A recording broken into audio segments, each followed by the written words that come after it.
Welcome to the Ask Dr. Deanna show. I'm Dr. Deanna Holdren, your host. Join me weekly as I cover various health-related lifestyle medicine topics that you get to request. This show is for anyone who wants to proactively improve their health position. I hope you enjoy the show. Hey, everybody. Thanks so much for joining me this week. We are starting a brand new series. I'm so excited to bring this series to you.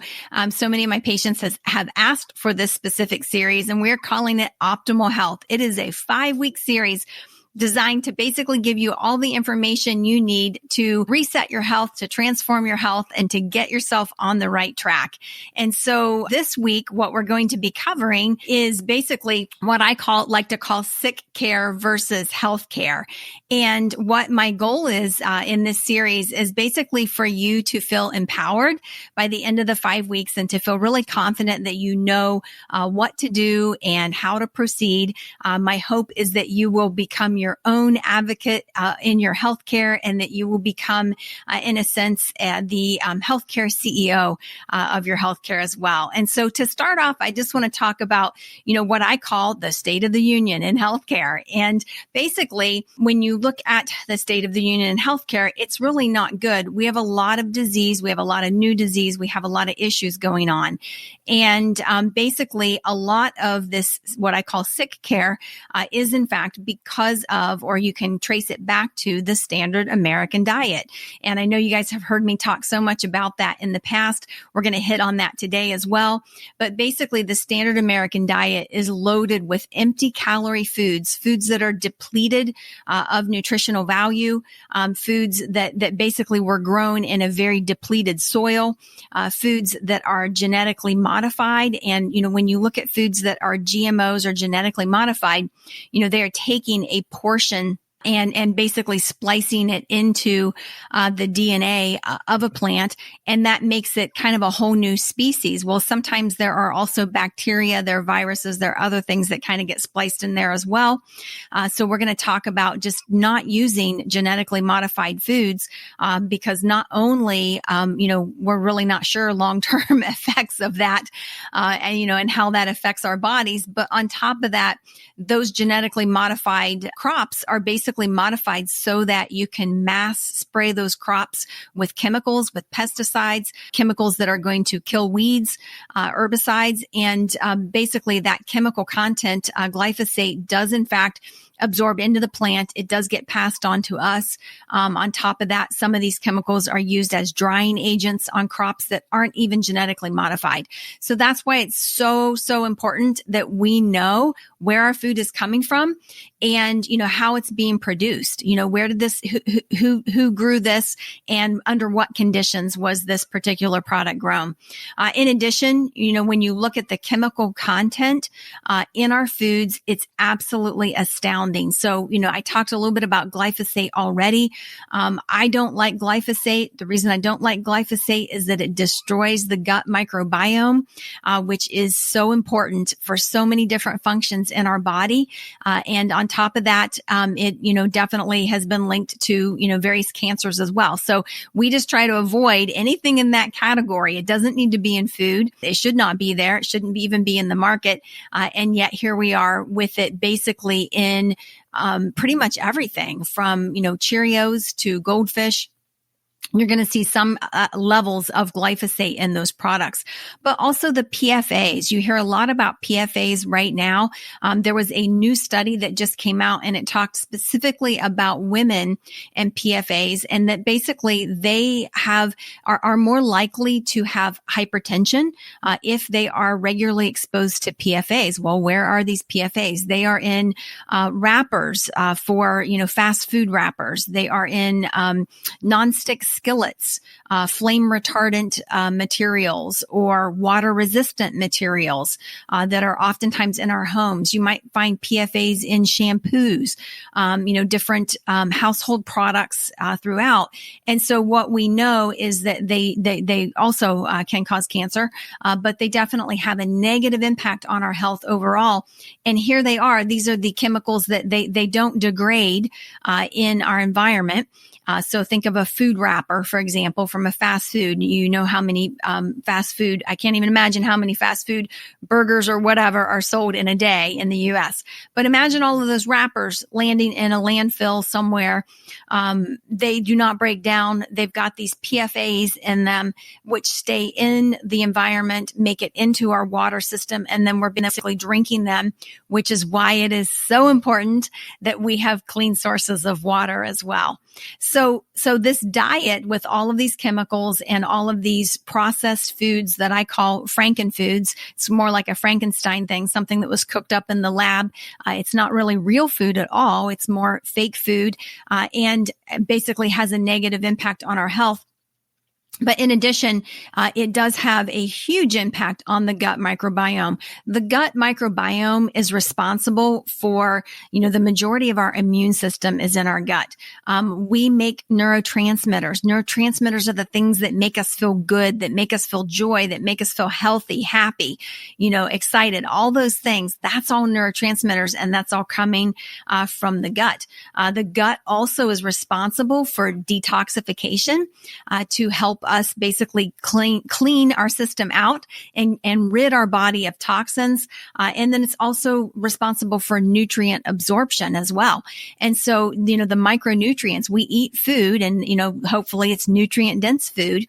That's really healthy. So I eat the food, and let's say that my gut is a mess. Okay. My microbiome is thrown off, maybe, small intestinal bacterial overgrowth or some other, gastrointestinal issue. Maybe I've been eating, the standard American diet for many, many years.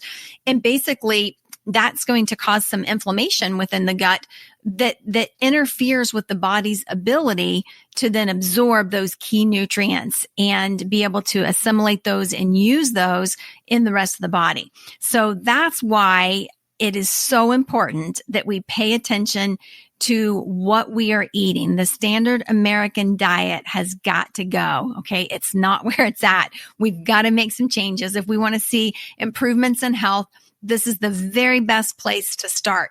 In addition, in the US, we are very much a grain-fed society. When you think about, how do you fatten up cattle, for example, you basically feed them grain. You feed them corn, you feed them grain. And the reason is that that's going to increase their insulin levels. Insulin is a growth hormone. And basically those cows in the field, many of them, because they're being fed grain and so forth, probably have some insulin resistance going on. And they basically pack on fat, which is, what is oftentimes desirable in the marketplace. We encourage people to eat grass-fed beef if you're going to eat beef, basically free-range chicken, looking for food sources that are clean and that are not feeding the animals all of these chemicals that then end up, getting passed on to us. So when we look at grain, okay, in the US, the grain has a tremendous amount of gluten. Gluten, about half of us are sensitive to gluten. And I always say that gluten, if you are sensitive to it, it sort of causes this intestinal road rash, this irritation within the intestinal tract that basically causes us to have symptoms of maybe gastroesophageal reflux, abdominal pain after eating, and then also interferes with our body's ability to absorb those key nutrients. So we definitely want to change that. And, not everybody's sensitive to gluten, but definitely you want to avoid gluten in grain that has been mass sprayed or mass produced with this glyphosate or Roundup. In addition, when you look at that high grain, high carbohydrate diet, that's an acidic diet. That is going to cause our system to be more acidic. And we know in medicine that cancer cells, bacteria, viruses, whatever, they do well in an acidic environment. So we do better to be more alkaline, especially from a cancer prevention standpoint. So we want to encourage people to move more toward vegetables, green vegetables. It's the best way to alkalinize your body. And you can see a tremendous difference in how you feel, how you look, your energy level, and so forth, just by, making a change in what you are eating. I always say food is either going to take you up or it's going to take you down. It's almost never just a neutral. So be mindful of what it is that you're eating, and is it going to take you up or is it going to take you down? The other analogy that I give sometimes is, if you took your car to the gas station and you were to fill that tank up with water, the tank would be full, but the car's not going to run. And that's what millions of Americans do every single day. Their tank is full. Okay. They filled up on empty calorie foods that basically do not serve their body. And then their body, their brain, their mind, it is just not working. It's not working the way that it should. In addition to, looking at all of these grains, a lot of foods, when going back to some of the chemicals, there are additives that have been added into the foods that we actually call obesogens. And the term obesogen just means a chemical that makes you want more. MSG might fall into this category. It might make you crave that product more so that you can't just eat one and you keep going back for more. Well, that over time is going to contribute to insulin resistance, diabetes, all of that. So again, we have the ability to absolutely transform our health. And for most of us, it is right at the end of our fork and what we're eating, what we're preparing in the kitchen. So that's sick care. Right? That is sick care. And sick care, when we're eating foods like that, all these chemicals, doing all that, what happens is we end up with hypertension. And now there's a medicine or two for that, sometimes 3 or 4 for some people. We end up with insulin resistance and, basically type 2 diabetes because we're gaining weight. We end up with elevated cholesterol and triglyceride levels, which then ends up, maybe contributing to some coronary artery disease. So this whole process, pushes toward sick care. What we are eating today, what we are consuming is pushing us towards the sick care. So I want to talk about well care. And that's what this program is going to be about over the next 5 weeks. We're going to talk about well care. And when I think of well care, I think about whole foods that are nutrient dense and that are clean. Okay. So from a diet standpoint, whole foods that are nutrient dense and that are clean. What is a whole food? Well, basically a whole food is, something, maybe I've prepared it in the kitchen and I know exactly what's in there. Maybe it's a soup and there's chicken in it. There's celery. There's some garlic. There's some onions. There's parsley, all of the things that are carrots, all the things that I've added to this soup. That is still a whole food. I've not added any chemicals. Okay. No harsh ingredients, anything. I've just basically, a clean, food source using, clean chicken, clean broth. I mean, all of that makes a huge difference. So whole foods that are nutrient dense and that are clean, that are basically going to fuel us in the proper way. And that's really how we transform the health of America, in my opinion. Being mindful of how things are produced, as well as where they are produced. I mentioned that in the beginning. And there's some great, documentaries, out right now, on, just soil and farming techniques and, what a difference, that makes instead of mass producing, all of our food, that then ends up with a tremendous amount of chemicals and deplete of minerals because the soil becomes so depleted. Mindful again of soil practices and farming techniques are so important.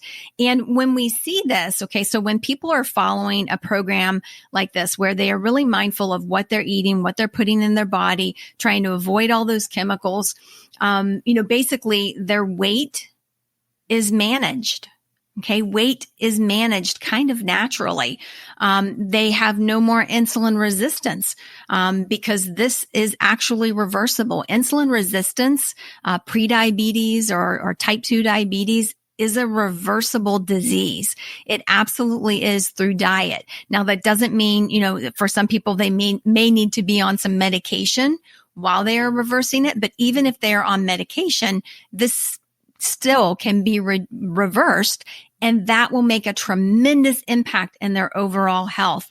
In addition to the insulin resistance being reversed, blood pressure is improved, and then activity is increased because you have more energy. When you have more energy, you've worked all day long, you come home and you are, still, got a lot of energy left that you can do things in the evening with your family. What a difference that makes to be able to live that lifestyle versus just plopping down on the couch, with some carbs and zoning out in front of the TV only to fall asleep there, eventually go to bed, wake up the next day and go to work. That's no way to live. Okay.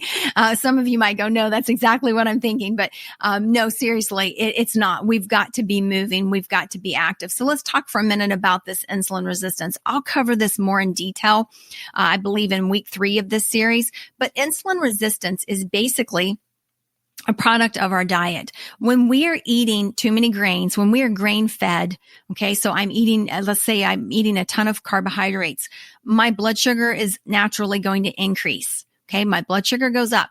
My body's response to that, my pancreas will make a bunch of insulin. When it makes this insulin, what happens is that insulin brings my blood sugar down, but the insulin is a growth hormone and it sends the message to pack fat, to store fat, usually on the abdomen, legs, arms, etc. And, the issue here is that, insulin, people who are diabetic and on insulin typically are going to gain about 10 pounds every single year. The reason is that the insulin is a growth hormone. Okay. And it is sending that signal. So we want to, for diabetics, they want to use as little insulin as possible. They don't want to be overdosed on their insulin because their blood sugar will crash low, but then also they are storing that sugar as fat. That's what happens to it. So not only when we're following a program like this, do we end up with our weight being managed, with insulin resistance being in check, blood pressure is improved, activity is increased because we have more energy, but also our microbiome is healthy. Our microbiome is healthy because of the foods that we're eating and because we are not destroying it with chemicals. All right. So I know as a physician, I'm a family practice physician, functional med physician, and, I do see patients on a regular basis. I'm in the clinic. And one of the things that I know is that it's very important for me to consume probiotics or make sure that I'm getting probiotics through my food. The reason is that as a physician, I am most likely exposed to certain bacteria, specifically something called C. difficile or Clostridium difficile. This is an infection that we have issues with in hospitals. Oftentimes patients get it when they've been on antibiotics, and it's a big issue. Well, compounding that issue is the glyphosate. Part of the reason that people end up being more susceptible is that glyphosate specifically kills off one of the strains of gut bugs, okay, of the microbiome, and basically kills it off so that it renders it inactive so that it's not able to function. And then that makes us susceptible. Throw some antibiotics in there as well. You've further destroyed your gut microbiome. And now we are even more susceptible to, these infections and so forth. So we want the microbiome to be healthy, to be able to digest food, to feel good after you're finished eating. You should be able to feel energized, not like you need to go just, lay down and take a nap. If you are feeling really tired after you eat, then chances are you are eating way too many carbs. You're eating way too high of grain content, carbohydrate content in your diet. So my goal as a practitioner is prevention, prevention, prevention. I want to prevent things from happening. I want to know why they happen, what's at the core, what's at the root of them, and then also how to prevent that from happening. So, you can see transforming your diet becomes key for optimal health. In fact, I don't think you can miss or that you can skip over this piece of the puzzle. It's essential. It has to be done in order to have optimal health and to allow your body to function at optimal levels, to have your mind be healthy, to have your energy levels be healthy. It's critical. So let's talk a little bit about goals, as we go through this program. And this is something that's really important to me. When I think about goals, I always think about a goal as a destination. It's a place that I'm going to. Now, if you were going on a trip, okay, let's say that you were going on a trip and you're, you know where you're going, or you've decided you're going to this place, but you don't map it out, or you don't use your GPS, you don't know how to get there. You just decide to get in the car and go. Chances are you're not going to arrive at your destination. It's no different with health. Okay. You making a goal of the destination. Where am I headed? Where do I want to be? And then mapping it out. How am I going to get there? What am I going to do? I'm going to start making some changes in my diet. I'm going to start, looking at that from the standpoint of, overall health and basically using that as a roadmap. So goals, transform. The first goal is to transform our health through healthy eating. Okay. Absolutely transformative. More important than the exercise component. Okay. I always say 80% of the battle is won in the kitchen at the end of the fork. There's also a documentary out there called Forks Over Knives. That's a very interesting one. The second goal is to manage our weight, to ideally have a BMI that is less than 25. So a BMI less than 25 is going to be ideal. You may be listening and maybe your BMI is 40. That's okay. Okay. Because we have to start somewhere and we're going to work toward these goals. It's going to be a process. It might take a year, but it's going to be worth it. You're going to see results and you're going to feel great because of that.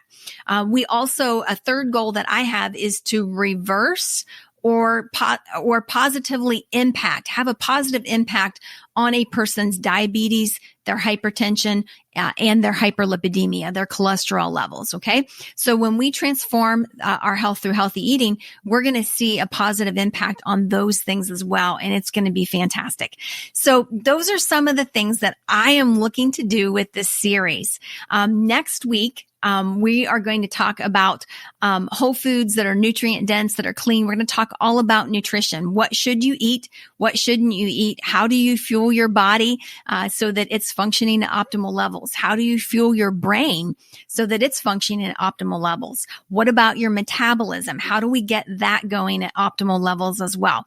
So those are the things that we're going to be talking about next week. And I want to encourage you to share this podcast with somebody somebody who can use this information to help transform their health and get on the right track, on the right path, to be able to live life vibrantly and to be able to function at optimal levels. So thanks so much for joining me. I'm excited to share more information with you next week. We are on our way and we are going to experience optimal health by the end of the 5 weeks. And then I will help you learn how to make that a sustainable program that you can continue doing, that becomes your lifestyle. It's just who you are. It's what you do. So thanks so much, everybody, and have a great day.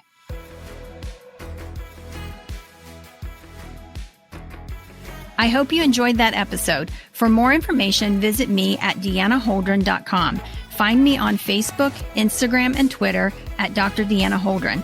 I really want to hear from you, so message me. I love taking your messages and creating topics from them. Please rate, review, subscribe, and share my show with those who have an interest in health and wellness. Thank you for tuning in and see you next week.